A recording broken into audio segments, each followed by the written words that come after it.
Hello, everybody. Zach here. Who else remembers that intro with that music right at the beginning from GTA 4? GTA 4 has been out forever, and the last patch to this game on the PC was 6 years ago. So it's insane that we're getting a new patch, and that's what we're going to talk about today. And I'm going to hit start here, and we're going to hop back on a trip, back down memory lane, essentially. Sure, do what you do. Do what you do. I don't know if any of this is actually legitimately going to work. This is the one thing that they should have got rid. Oh, it's logging in. I dreaded this music back in the days of LCPDFR and doing some online stuff. But man, are these loading screens and this music a joy. I love it. So there's a ton of improvements in how this game plays on Windows 8 and Windows 10 specifically. Those are probably two of the consoles that we're going to have the most issues. As you can see, I'm running with no problems at 60 frames per second. Anti-aliasing isn't really there unless you go through and you're doing stuff specifically, as well as this has no ENB or anything. So you're seeing this exactly how I am and exactly how the game is going to look in its almost best case scenario. 1920 by 1080 at 60 hertz. But it's just the fact that we got an update after the Hot Chihuahua meet. There it is. Just the fact that we got an update. There's a little bit of some micro stuttering kind of stuff going on. Not nearly. It almost looks like with him moving. Does anybody else see that? I'll have to see if that's in the end footage or if that's capture. I don't know. But it is so good to be back in the city. I'm gonna look into ENBs and all this other stuff because I intend to record LCPDFR and return to the city. But this is kind of an update. You see, I'm a Rockstar fan. I've been a fan of Rockstar since Grand Theft Auto 3, really. That was the first one that I really played because of my age. I wasn't really there for GTA 1 and 2, as well as the top-down ones. GTA 3 revolutionized open-world gaming. Gaming in general, and then open world gaming as well, and always has since then. GTA 4 is has some of the deepest history for me. Here we are just walking around, don't worry about that. But yeah, it has some of the deepest memory and deepest sentiment to me, because it's what I started my channel on, and using it for LCPDFR. I remember how bad my game looked. I remember the performance, and that was the time on Windows 7 and everything, and the performance was okay back then, but it was never great. So there's a couple different things that this update and this patch have made this game better in a lot of different ways for every PC user, but specifically Windows 8, 8.1, and 10 users. So, first off and foremost, we're going to go down actually a list here. And this was just updated yesterday, in the morning, essentially. Or was it later in the night? Either way, it's updated. You should be able to get the update if you have a Steam version. I do not know the process if you have a non-Steam version, but the Steam version just updated, no problems, and I got the version, so, that's what I'm using. There are people getting into a fight over here. Sorry to get distracted, but look at all the people actually, watching this happen to. I'm gonna hop up and steal this car. Let me take your car. Okay. Perfect. Perfect in every way. I'm stealing this car. Or I'm attempting to. Yep, here we go. Boom. And see you later. Oh, the car physics, look at that! Oh my god, it's amazing. Alright, but first off, we're going to go down this list, and Rockstar actually supplied this list of how it updated GTA 4. So they added the error code WTV270 to indicate a problem with connecting to Windows Live Sign-In Assistant or the Games for Windows Live servers. Something I feel like, I guess Games for Windows Live is very critical to how this game works and how the online components work. I wish they would have been able to get rid of it in this update completely, considering Games for Windows Live it's a struggle. As you're going to be able to witness here, I recorded some footage of it logging in and taking forever to do that, and then it had to download my profile. That stuff I get, don't get me wrong, it's just it's such a clunky experience and always kind of has been.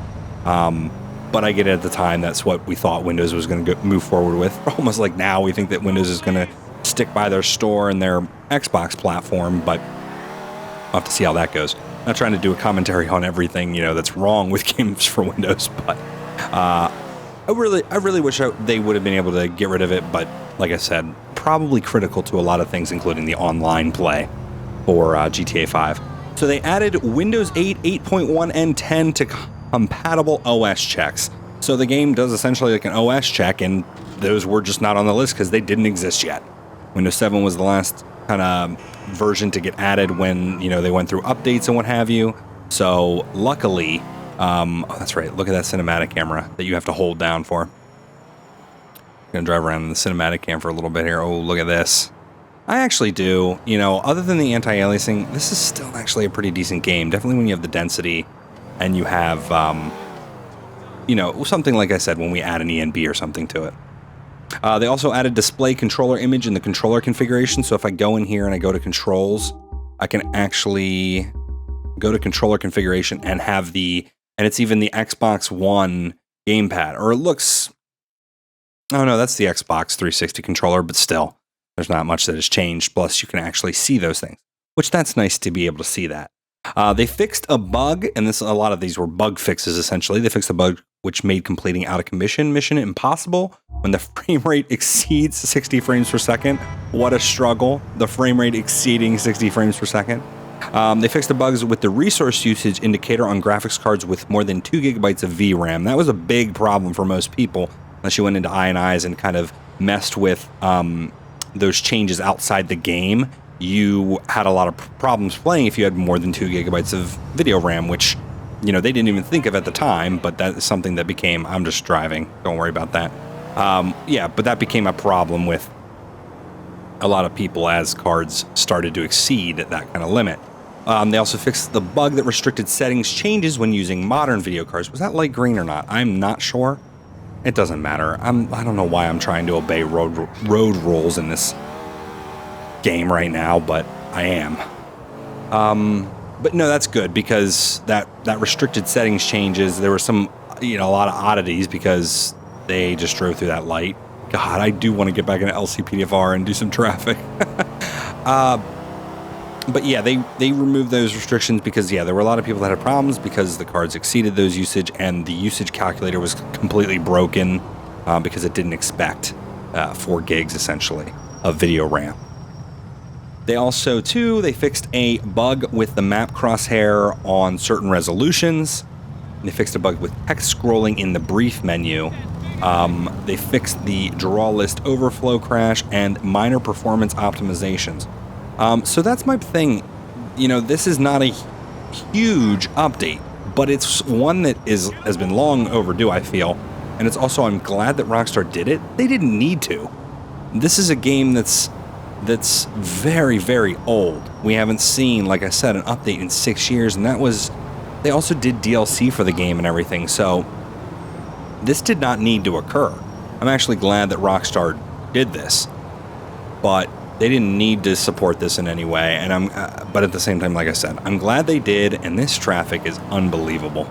I do not, again, know why I'm abiding by road rules, but it really is. It's good to be back in GTA 4.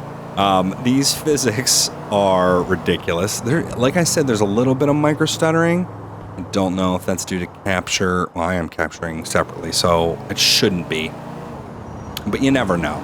As well as oh God. As well as I'll have to go through and look at my settings. You know, we'll make sure that this performs to its utmost ability when we go in and record it next time. But at the same time, you get to see the performance gain, essentially. This is, like I said, 1080p, 60 frames per second, running with no real hitches other than, like I said, some very slight, what it almost seems like are micro stutters. Again, they might not be in the final footage, or they might be more pronounced. I'm not sure. Yeah, but I am very impressed in Rockstar for doing this, and I'm glad. I really, really am glad they did. Let's go ahead, go around all this nonsense. And yeah, the game performs essentially with its AI. Stupid Malacca. It performs with its AI and everything exactly like it did kind of when it was released, and that can be a bad thing in some ways. This guy, by the way, he was just parked here. I've now just blocked everything up, but he was parked here. Oh my God, it's Great to see. Great to see this engine in action. But, you know, I hope you guys enjoyed this video. I wanted to, one, take a trip down memory lane, but also, two, essentially, people that don't know my channel, they can maybe stumble upon this and check out my GTA 5 and GTA 4 content. This is, look at this now. That being said, my GTA 4 content is horrible. If these graphics look half decent to you, it's not my GTA 4 content back in the day. That was on lowest settings, on the ugliest settings. It was just playing with a potato, essentially. This is great, though. Oh, wow, they actually break... Oh, here we go. See if you're gonna... You didn't. So we're just watching a traffic jam. Oh, some stuff. Yeah, persistence. There it is. They're just gonna be going around my car. But like I said, good to be back in GTA 4, and I hope you enjoyed me taking this trip down memory lane. If you got some information out of the update, or out of this video about the update and you enjoyed it, you know, please like and subscribe. Maybe I'll do more videos like this in the future. Not necessarily news update stuff. I don't tend to do that, but I just felt like it was an opportunity that I might as well use to get back into a game that I feel shaped me in a lot of ways and shaped my channel in a lot of ways.